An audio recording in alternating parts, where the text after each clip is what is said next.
My lungs feel as though they've been stuffed with shards of glass. And every breath carries an overpowering taste of blood. When that out-of-control Ford truck hit me, the shrill shriek of twisting steel and the sound of bones shattering still reverberated wildly through my mind like heavy metal rock. That bastard Maverick stood before the burning wreckage, looking down at me with that nauseatingly trademark smile plastered across his face. He said, "Goodbye, Lincoln. I'll take good care of your 10 idiot sisters and your family's trust fund. I swear I'll rip his throat out. Hey, kid, what are you spacing out for?" A voice laced with contempt and provocation suddenly splashed over my face like ice water. I snapped my eyes open, gasping for air, my heart rate skyrocketing to 180 beats per minute. There were no flames, no twisted steel, and no smell of scorched tires. Instead, there was the intensely familiar smell of motor oil and my family's temperature-controlled underground garage. Large enough to accommodate 8 luxury cars. Standing less than half a meter in front of me was a bastard in a fitted shirt. His hair combed to perfection, Maverick. He was weighing a heavy-duty Stanley wrench in his hand. His hypocritical face filled with savagery. "I'm not dead? Good heavens. I've actually gone back to this time." Memories flooded into my mind like a tidal wave. Today was the family's unshakable monthly gathering. Maverick, my 7th sister Beatrice's current boyfriend, was a bottom-feeding Wall Street scammer who had completely bewitched her by pretending to be refined and courteous. Today, he deliberately stopped me in the garage and hurled extremely vile insults at my family, trying to provoke me, at this very moment in my previous life. As a hot-blooded young heir who had been spoiled as the only boy in the family since childhood, how could I have endured such humiliation? I charged at him, snatched the wrench from his hand, and beat him brutally. What was the result? That bastard was practically a buried Oscar-winning actor. The moment my sisters pushed open the door, he suddenly collapsed on the floor like a rag doll, clutching his blood-covered face and sobbing that I was jealous of him, that I had gone berserk for no reason and tried to kill him, because I really did have a fiery temper, and because he played the innocent victim far too convincingly. My 10 sisters, completely deceived, actually believed his bullshit. From then on, I was labeled a manic, driven out of the family, and eventually died in a car accident he had meticulously orchestrated. My 10 sisters, those sisters who would have given their lives for me, believed until the day I died that I was a hopeless bastard. That is my obsession. I have to survive. I'm going to tear off this scumbag's hypocritical mask, ruin his reputation, and send him to hell to meet the devil. Lincoln, you useless piece of trash who does nothing but leech off your sisters.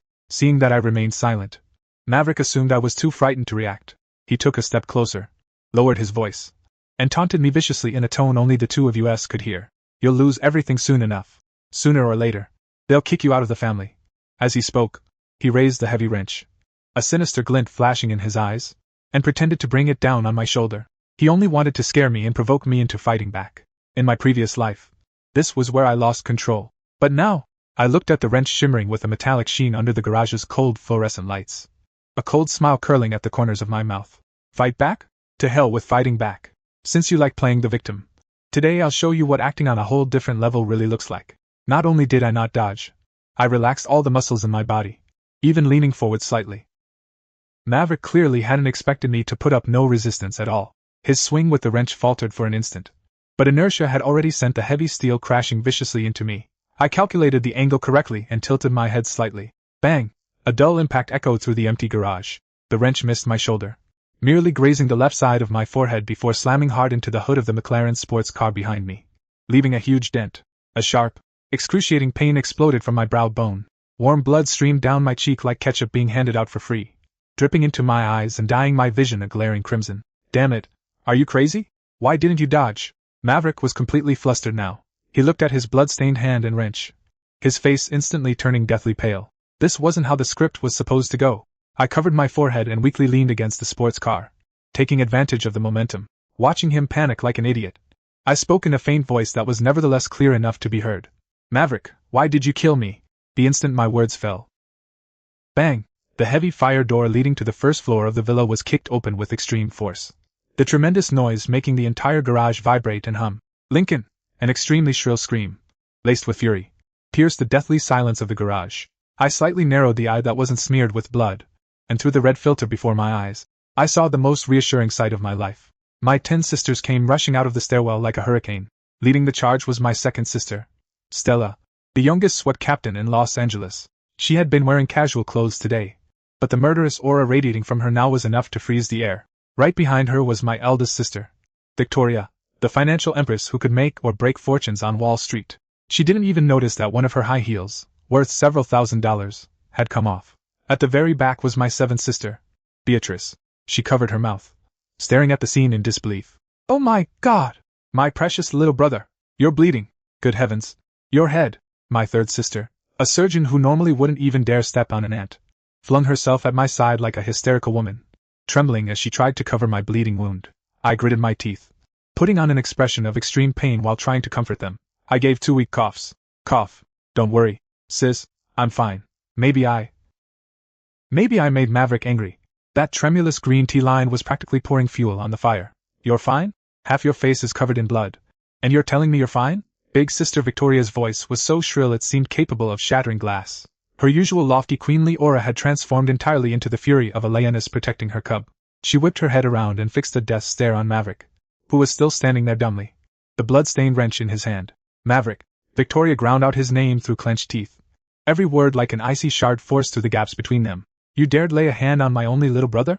Maverick finally came to his senses, trembling with fear. He dropped the wrench in his hand with a clang and repeatedly waved his hands as he backed away. No, it's not what you think, Victoria. Listen to me. He provoked me first. I just wanted to scare him a little. I didn't mean to hit him. It was his own fault for not dodging. He didn't dodge? Are you saying my brother has a tendency toward self-harm, and that he rammed his own head into your wrench? Fifth sister, the top lawyer who had never lost a case in court, had already pulled out her phone and begun frantically recording to preserve the evidence. Attempted murder. Use of a deadly weapon. Maverick, get ready to spend the rest of your life in prison picking up the soap. No, Beatrice, darling, believe me, I really didn't. Like a desperate dog, Maverick tried to grab my seventh sister's hand. Seventh sister Beatrice, who had been in a state of shock all this time, looked at my blood-covered face. Normally, she was a love-struck fool who had been completely manipulated by Maverick and had no opinions of her own. But at that moment, she finally came to her senses, if only briefly. Don't touch me. Beatrice suddenly shook off his hand, tears bursting from her eyes. You're holding a blood-stained wrench, and Lincoln is lying there bleeding. Do you think I'm blind? How could you do this to my brother? Maverick was at a loss for words. He looked in horror at the women who were usually polite to him, but now seemed ready to tear him apart. At that moment, true punishment descended. Click. A crisp metallic click as a round was chambered. Second sister Stella had somehow already drawn the Glock pistol tucked at her waist, its dark muzzle pressed directly against Maverick's forehead. Have you thought of your last words, scumbag? Stella's voice was as cold as the Siberian wind, and her finger was already resting on the trigger. She was absolutely not joking. Stella, calm down. This is illegal. I'm your sister's boyfriend. Maverick's legs went weak with terror, and he dropped straight to his knees, clutching his head with both hands. An unmistakable patch of suspicious wetness even seeped into his crotch. Disgracefully. Fuck you, boyfriend. Stella ruthlessly kicked Maverick in the chest. Bang! The kick carried the full force of a SWAT officer, sending Maverick flying 2 meters before he slammed heavily into the garage wall. He let out a pig-like squeal, clutching his chest as he curled up on the floor in agony like a shrimp. Second sis, don't shoot. I spoke weakly at just the right moment. It wasn't because I felt sorry for him. If Stella killed him now, she would get into trouble too. What I wanted was for this scumbag to lose everything in despair and live a life worse than death. Hearing my voice, Stella took a deep breath and put away her gun, but she still walked over, grabbed Maverick by the collar as if he were a chick, and delivered 2 solid uppercuts to his face. 2 bloody teeth flew out of Maverick's mouth. He could no longer even scream, managing only to let out an unintelligible whimper. Get out! Get out of here right now!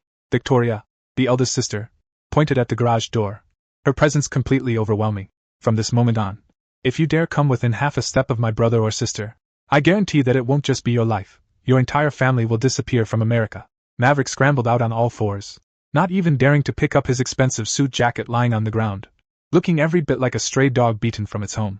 Watching him flee in such a humiliating state, I curled the corner of my mouth into an utterly cold smile, hidden from my sister's view. The game has only just begun. Maverick, everything you took from me in my previous life, I'll squeeze out of you bit by bit, with interest.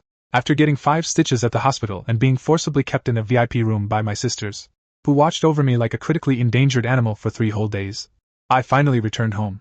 During those 3 days, that bastard Maverick vanished off the face of the earth. He didn't even dare call my 7th sister. Beatrice was extremely depressed, locking herself in her room all day. I knew she hadn't completely given up yet. After all, 3 years of psychological manipulation couldn't be undone in a single day. It doesn't matter. I'll make this wolf in sheep's clothing tear off his own skin with his own hands. In my previous life, This hypocrite not only killed me but also secretly embezzled a staggering $50 million from our family trust fund to cover the holes left by his reckless investments in penny stocks on Wall Street. He had concealed it extremely well, using several shell companies. It wasn't until after my death, when my eldest sister Victoria audited the accounts, that she discovered it. But now, I know every card he has up his sleeve. Late at night, I sat before the computer in my study, typing furiously on the keyboard. As my fingers flew, lines of complex code and data flashed rapidly across the screen. I had my half-baked hacking skills from my previous life to thank for this. I'd taught myself in order to uncover Maverick's secrets. I couldn't hack into the Pentagon, but dealing with a shell company that couldn't even be bothered to update its firewall was more than easy. I hacked into the account of the shell company called Blue Star Capital that Maverick used to launder money. As I stared at the shocking transfer records on the screen, I let out a cold laugh. That bastard had some nerve. He'd actually laundered money from the family fund into a private account in the Cayman Islands. But I couldn't hand these records straight to my eldest sister. That would let him off far too easily. And with Maverick's cunning, he could simply find a scapegoat, or claim it was a normal investment blunder. What I wanted was irrefutable evidence. With the culprit caught red-handed, the fish is biting. Time to cast the bait. I muttered under my breath, casually forging an exceptionally convincing internal email and sending it to Maverick's private encrypted mailbox. The email subject line read, Blue Star Capital Financial Alert. The tax authorities may launch an investigation. The message was extremely brief, yet every sentence struck at his Achilles heel. I hinted that a $20 million flow of funds had revealed serious tax irregularities, and that unless the internal accounts were balanced within 48 hours, agents from the IRS, Internal Revenue Service, would come knocking. In the United States, if you cross the FBI or the CIA, you might still have a way out. But if you cross the IRS, that's practically a death sentence. After sending the email, I leaned back leisurely in my genuine leather swivel chair and took a sip of the bourbon whiskey beside me. Ding! In less than 5 minutes, a monitoring alert popped up in the lower right corner of my computer screen. Maverick had logged into his private email account through the Trojan program I had previously installed on his phone. I could clearly see the look of sheer panic on his face. He was sitting in a dim motel room, cold sweat streaming down that hypocritical face. He paced back and forth around the room like a headless chicken, frantically scratching at his hair. Damn it! Damn it! How could this happen? His furious cursing came through the surveillance feed. He had no choice. If the IRS discovered that he had misappropriated the family trust fund, he wouldn't even have the chance to pick up soap in prison for the rest of his life. He would simply be erased from existence. He had to balance the books, and doing so required time, and, more importantly, those crucial original financial documents. The documents were in the safe at Blue Star Capital's upscale office building downtown. I watched him hurriedly put on his coat and rush out of the room. Excellent. I set down my wineglass, my eyes gleaming with the excitement of a hunter watching his prey fall into a trap. I dialed the encrypted direct line to my second sister, Stella. Hello? Lincoln. What's wrong? You're still awake so late. Is your headache acting up again? Stella's voice was filled with deep concern, utterly unlike her usual image as a fierce, no-nonsense woman. Stella, I'm fine. I lowered my voice, my tone turning extremely serious. Can you mobilize your special police unit right now? The unofficial kind. What's going on? Stella's tone instantly became alert. Maverick, I found something. I pretended to hesitate. I found out that he seems to have misappropriated the family trust fund, and tonight, he's going to Blue Star Capital to destroy the evidence. What? A loud crash came from the other end of the phone as a glass was crushed. That son of a bitch bastard. Stella, don't be impulsive. Listen to me. I'll send you the address. Remember, don't alert him under any circumstances. Wait until he opens the safe and gets the documents, then catch him red-handed. That way, he won't even have a chance to make excuses. Don't worry, little brother. I'm a professional when it comes to dealing with scum like him. Stella smiled coldly. Tonight, I'll show him what true despair is. After hanging up, I gazed at the dazzling Los Angeles nightscape outside the window. Maverick, do you think you're facing nothing more than an impulsive young heir? No. You're up against a bunch of lunatics who would turn the world upside down to protect their own. And the real show was just beginning. At 2 in the morning, the office building in downtown Los Angeles that housed Blue Star Capital was eerily silent, watching the live footage transmitted by the body camera on Stella's chest. I sat in front of the big screen at home, enjoying what came next as if I were watching a thriller. Maverick, like a guilty thief, swiped a forged access card to open the back door of the office building. He deliberately avoided all the main surveillance cameras and made his way through the emergency passage to the office on the 22nd floor. He thought he had left no trace, unaware that the 4 plainclothes SWAT officers led by Stella were watching his every move from the darkness like ghosts. With trembling hands, he entered the office password and pushed the door open. The office lights were off, illuminated only by the faint glow of streetlights filtering in through the windows. He walked straight toward the enormous wall-mounted safe behind the desk. Beep, beep, beep, accompanied by the beeps of the keypad and the sound of fingerprint authentication. The safe's heavy metal doors sprang open with a click. Maverick eagerly reached inside and pulled out several thick craft paper envelopes. They contained the side agreements and transfer records he had used to launder money. As long as he fed these documents into the shredder, even if the IRS turned the place upside down, they would never find conclusive evidence that he had misappropriated the funds. Clutching the documents, he turned excitedly and walked toward the heavy-duty shredder in the corner. At that very moment, bang! The office door was violently kicked open. Blindingly bright tactical flashlights instantly illuminated the entire room, while 4 red laser-aiming dots simultaneously settled on Maverick's forehead, heart, and knees. LAPD SWAT. Don't move! Keep your hands where I can see them! The deafening roar of the command erupted through the silent office. Maverick froze in terror. The brown paper bag in his hand fell to the floor with a loud rustle, scattering documents everywhere. Blinded by the harsh light, he instinctively raised both hands, his voice trembling. Don't shoot. I'm a good person. I'm just here to get a few things. Stella slowly stepped out from behind several SWAT officers and switched off her flashlight. The office's overhead lights snapped on. A good person? Stella was dressed in black tactical gear, a deathly cold smile on her face. Are you sure you don't have some misunderstanding about the words good person, Mr. Maverick? Asked Stella. The moment he recognized her, Maverick's legs went weak. He glanced at the documents on the floor, then at the fully armed SWAT officers, and finally realized that he had fallen into a deadly trap. This is a misunderstanding. Stella, listen to me. Let me explain. These files. Explain this. You bastard. Stella didn't give him a chance to say another word. She removed her tactical gloves and lunged forward. Before Maverick could react, Stella had already deftly twisted his right arm behind his back and forcefully pinned it down. Crack! The crisp sound of bones shifting out of place rang clearly throughout the office. Maverick let out a miserable, pig-like scream, his forehead instantly breaking out in pea-sized beads of cold sweat from the pain. And that wasn't all. Stella, the Los Angeles SWAT team's 3-time reigning mixed martial arts champion, hadn't come today to follow legal procedures. She had come to physically send this scumbag to the afterlife. Stella kicked the back of Maverick's knee, forcing him to kneel on the floor. Then, with a powerful knee strike, she slammed viciously into his face. Bang! Maverick's nasal bone shattered instantly, and blood gushed from his nostrils and mouth like a fountain.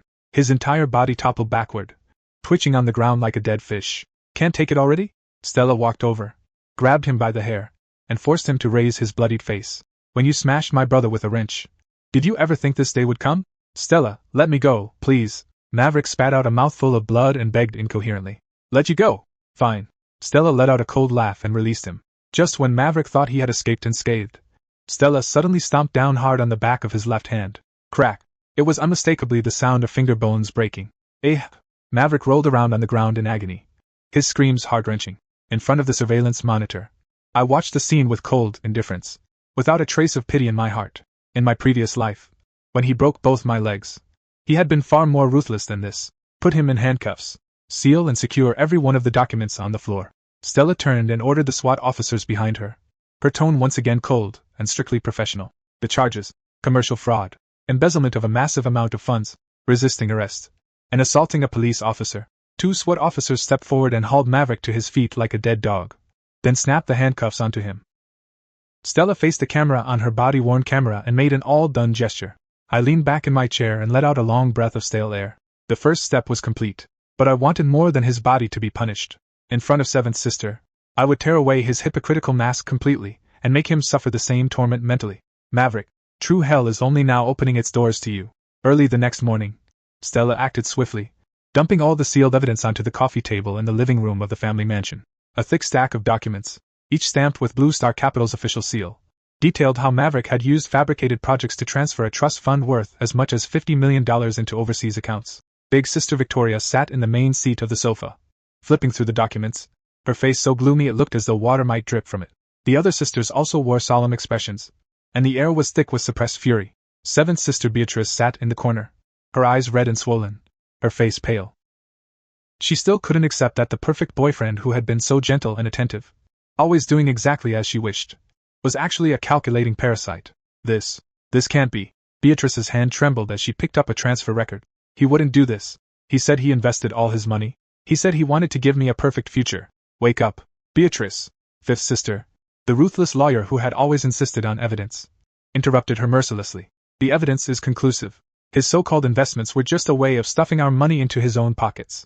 That bastard isn't just a fraudster, He's also the murderer who nearly killed Lincoln. No, maybe there's some misunderstanding. Maybe someone framed him. The lingering effects of being emotionally manipulated are not so easily erased. Beatrice was still futilely trying to find excuses for him. I sat in a wheelchair, although I could actually walk by then. I insisted on using it for dramatic effect. My head wrapped in gauze, watching Seventh Sister stubbornly refuse to accept reality. I secretly sighed. It seemed that money alone wasn't enough to completely shatter her psychological defenses. Seventh Sister, I spoke softly, my voice weak but unusually clear. If he did it just for the money, I'd accept that. But money wasn't all he wanted. I took a USB flash drive from the side pocket of my wheelchair and handed it to my fourth sister beside me, a top private investigator. Fourth sister, play this. Fourth sister took the USB flash drive and plugged it into the giant screen TV in the living room. The screen flickered, revealing a dimly lit room. This was hidden surveillance footage I had bought for a hefty sum on the black market in my previous life, and it was Maverick's true trump card. On the screen, Maverick was entangled in bed with a blonde woman. That woman was none other than Emily, the senior assistant at Maverick's company. Beatrice suddenly raised her head and stared intently at the screen, her breathing becoming rapid. This is just the appetizer, I said coldly. On the screen, after the two of them finished, Emily nestled in Maverick's arms and asked coquettishly, "When are you going to break up with that stupid woman? I'm sick of you calling her an ATM behind her back every day." Maverick lit a cigarette and took a deep drag, an intensely vicious sneer spreading across his face. "Soon, baby. Once I've transferred all the money from her family's trust fund, I'll kick her to the curb." But her 10 sisters aren't people you can mess with, especially Stella from the SWAT team and Victoria from Wall Street. Emily sounded worried. "What's there to be afraid of?" Maverick's gaze turned sinister. "I've been giving her tiny doses of psychiatric drugs all along, making her increasingly dependent on me and mentally more fragile. Once I have the money, I'll stage an accident and have her committed to a psychiatric hospital. As for her useless brother, Lincoln, I'll find a chance to kill him sooner or later. The kid has a volatile temper, so it'll be easy to make it look like self-defense." "You're such a bad man." Emily giggled and kissed him on the cheek. "What are these little measures compared to our future?" Maverick smiled smugly. The recording ended there. The entire living room was deathly silent. Only the central air conditioner vent emitted a faint whooshing sound. I looked at Beatrice. Her entire body was trembling violently, her face as pale as paper, as if all the blood had been drained from her in an instant. Her eyes were fixed on the screen, which had already gone black, and her lips quivered, but she could not utter a sound. Drug control, psychological coercion, attempted murder. Those words were like sharp knives, ruthlessly tearing apart the last shred of her illusion about Maverick. "No, this can't be real. The supplements he gave me, were they psychiatric drugs?" Beatrice finally broke down. She covered her face and let out a heart-wrenching wail. Victoria abruptly rose to her feet, walked over to Beatrice, and pulled her into a tight embrace. "Stop crying, Beatrice. A piece of trash like him isn't worth it." Victoria's voice was cold as ice, and a chilling killing intent flickered in her eyes. "He ruined me. He nearly killed Lincoln." Beatrice sobbed uncontrollably in Victoria's arms. The love she had once felt now transformed entirely into bone-deep hatred. "He can't ruin you." Victoria gently patted her back, then turned to look at us. "Because starting today, Maverick will completely disappear from this world." The eldest sister's aura changed in an instant. The financial empress who ruled Wall Street had finally revealed her most ruthless fangs. The real show was only just beginning. Maverick was thrown by Stella into a temporary holding cell at the Los Angeles Police Department. Of course, Stella was very thoughtful and didn't arrange a private cell for him. Instead, she locked him up with a heavily muscled gang leader with violent tendencies. But this was only physical torment. The truly fatal blow came from the eldest sister, Victoria. The early morning sunlight had just begun to pierce Los Angeles's thin fog, and Victoria was already seated behind the spacious mahogany desk in her study. She wore a perfectly tailored black custom suit, her hair pinned up impeccably, and her entire presence radiated the icy, dangerous aura of a queen. I sat on the sofa beside her, watching her. 3 computer monitors stood before Victoria, their screens flickering with dizzying stock market data and company financial reports. Maverick dares to be so arrogant because he has powerful backing. Victoria lifted the bone china coffee cup and took a sip of black coffee, her eyes as sharp as knives. The actual controller of his money laundering shell company, Blue Star Capital, is an executive at New York's Blackstone Investment Group, Richard Stone. At the sound of that name, I frowned slightly. In my previous life, Richard had played an extremely important role as a protective umbrella while Maverick embezzled our family's assets. Richard thinks he can erase the traces of Maverick's money laundering through layer upon layer of corporate structures, but he has vastly underestimated our family's intelligence network. Victoria's fingers flew across the keyboard. "Big sis, what are you planning to do?" I asked. Victoria stopped what she was doing, turned to look at me, and curled her lips into a cruel, icy smile. I'm going to show him who the true god is in the world of capital. Then Victoria called her direct line to the CEO. Launch Operation Meat Grinder. Victoria's tone was as calm as if she were ordering takeout. Yes, ma'am. Target confirmed. Richard Stone and all affiliated companies under his name. An emotionless male voice came from the other end of the line. The meat grinder plan was Victoria's most terrifying maneuver on Wall Street. It wasn't ordinary short selling, but an all-out, relentless campaign to crush capital. At 9:30 a.m., the New York Stock Exchange opened.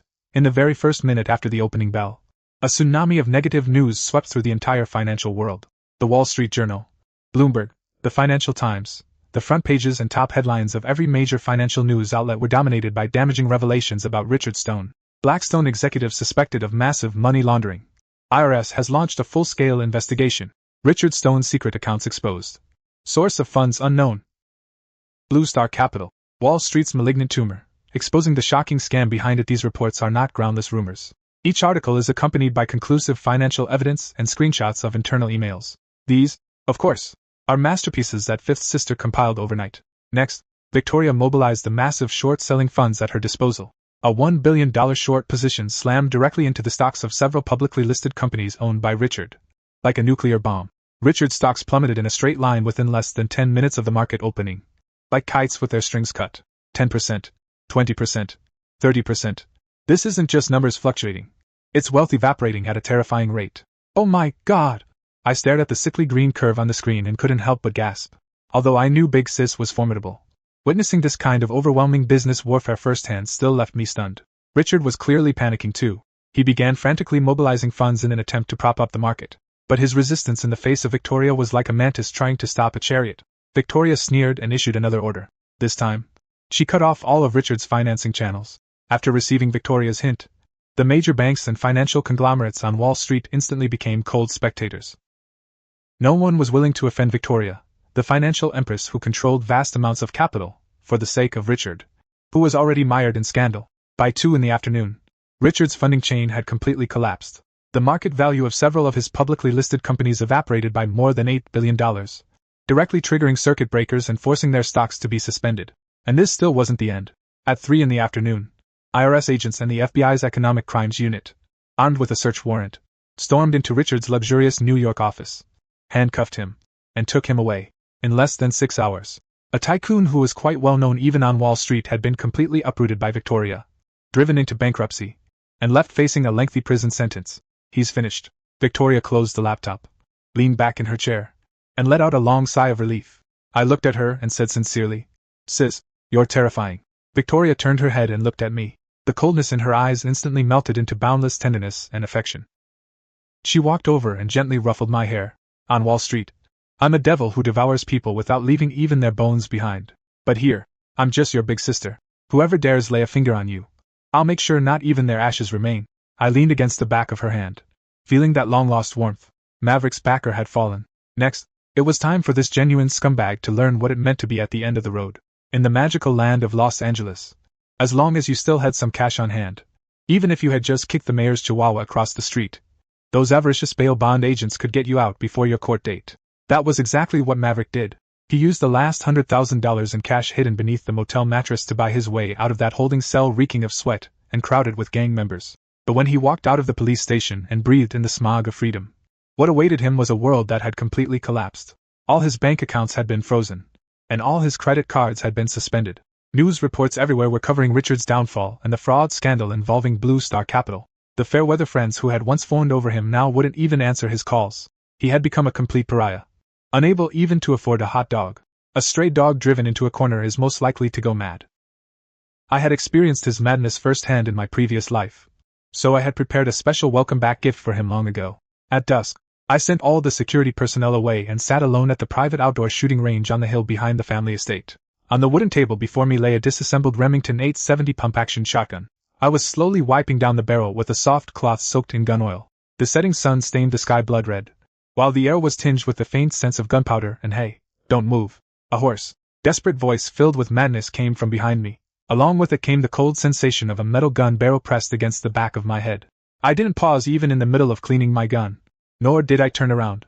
I merely said calmly, "Maverick, your footsteps are as loud as a rutting wild boar trampling through dry leaves. I've had the front door wide open, waiting for you for half an hour. Shut up." Maverick shrieked hysterically. His hand gripping the gun was trembling violently.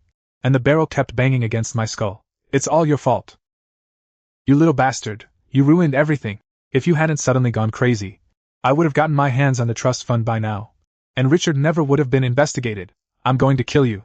Then drag that stupid woman Beatrice down to hell with me. Just with that second-hand Glock you bought for $2,000 at the black market in the East District?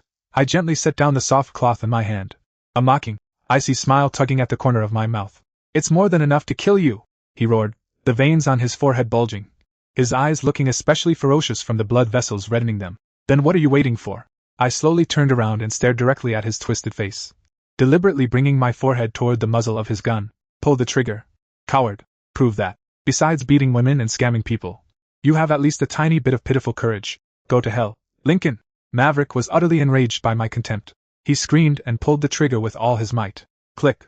An exceptionally crisp yet utterly hollow click of the firing pin striking nothing rang out across the silent shooting range. There was no muzzle flash.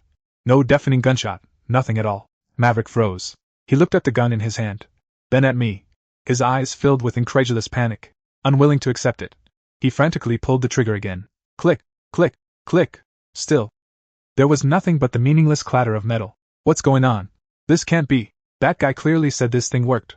He desperately slapped the body of the gun, like a 3-year-old watching his toy break before his eyes. I sighed and looked at him like he was an idiot. Did you really think you could secretly buy a gun to kill me here in Los Angeles? On my family's turf? That old black guy Scarface who sold you this gun was paid $500,000 by me just yesterday. The firing pin in your gun was filed smoother than the nails my third sister had done. The color drained from Maverick's face in an instant. He finally realized that, from beginning to end, he had been dancing in the palm of my hand like a clown. Now it's my turn.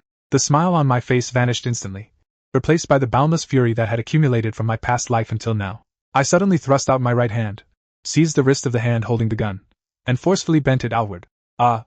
Maverick let out a scream, and his pistol fell onto the grass. I took advantage of the opening and delivered a vicious front kick straight to his chest. This was the result of countless extra repetitions during my rehabilitation training. Maverick went flying backward like a battered punching bag, crashing heavily onto the dirt of the shooting range and sending up a cloud of dust. Clutching his chest, he coughed violently, struggling to get back on his feet. I gave him no chance to catch his breath. I strode forward, grabbed the heavy Remington barrel from the tabletop, and looked down at him from above. This blow is for making my seventh sister cry by deceiving her. I swung the barrel and slammed it hard into his left ribs, accompanied by the sickening crack of breaking bone. Maverick let out a pig-like squeal of agony. This blow is for trying to smash my head with a wrench. I struck him again, lashing the barrel directly across his thigh. He writhed on the ground in agony like a dying worm. I threw away the gun barrel, crouched down, grabbed him by the collar, and pulled his face, covered in dirt, snot, and tears, toward mine. The game is over, scumbag. Pressing my lips to his ear, I said, word by word, in a voice only the two of us could hear. Welcome to the real hell I've prepared for you. Just then, the piercing sound of sirens came from outside the shooting range, while red and blue emergency lights flashed wildly beneath the night sky. My second sister, Stella, had arrived with her SWAT team. Pelican Bay State Prison, California, the highest security prison for violent offenders. The sunlight here always carries a moldy, rusty smell. Wearing an ill-fitting orange prison uniform, Maverick crouched trembling in the dark, damp corner of the cell, his hands clasped over his head. The trial in court was like a one-sided slaughter. Faced with fifth sister's textbook perfect chain of evidence, along with the irrefutable proof of assaulting a police officer and attempted murder provided by second sister, Maverick had no room to struggle. Commercial fraud, embezzlement, attempted murder, assaulting a police officer, with all the charges combined.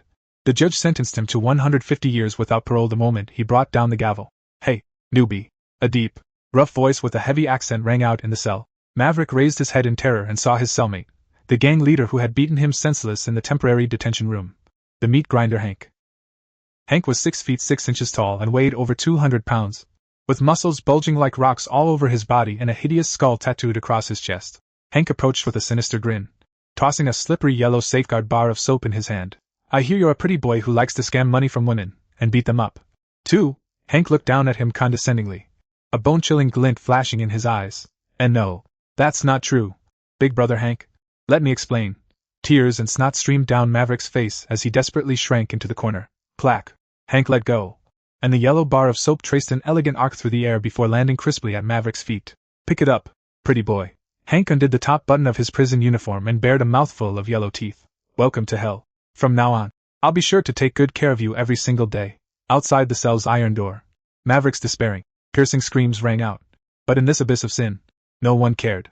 In stark contrast to the gloom of Pelican Bay Prison, the sun shone almost intoxicatingly bright over a private estate on Malibu Beach in Los Angeles. Wearing sunglasses, I lounged comfortably in a custom-made genuine leather beach chair worth $100,000, listening to the white noise of waves crashing against the rocks while holding a premium mojito over ice.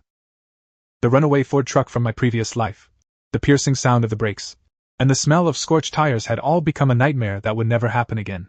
I had succeeded. Not only had I saved my own life, but I had also sent the scumbag who destroyed our entire family into a true abyss. Now, it was time to enjoy the spoils. Lincoln, my baby brother, open wide.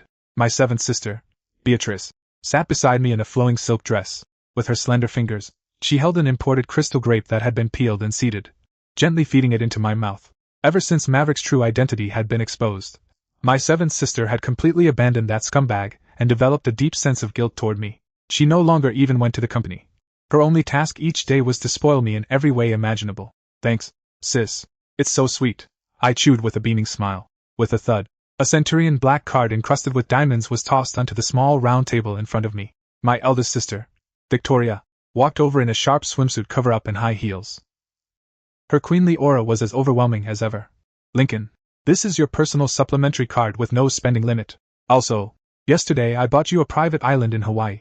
It's already in your name. If there's anyone you don't like, or if you feel the family is too noisy, go spend a vacation on the island. Big sis, isn't this a bit too much? I said, though my body honestly slipped the black card into my pocket. Too much? You're my only younger brother. Victoria's, all of Wall Street knows that they can afford to offend me. But if anyone dares to mess with you, I'll bankrupt them. Victoria arrogantly ruffled my hair. Big sis is right.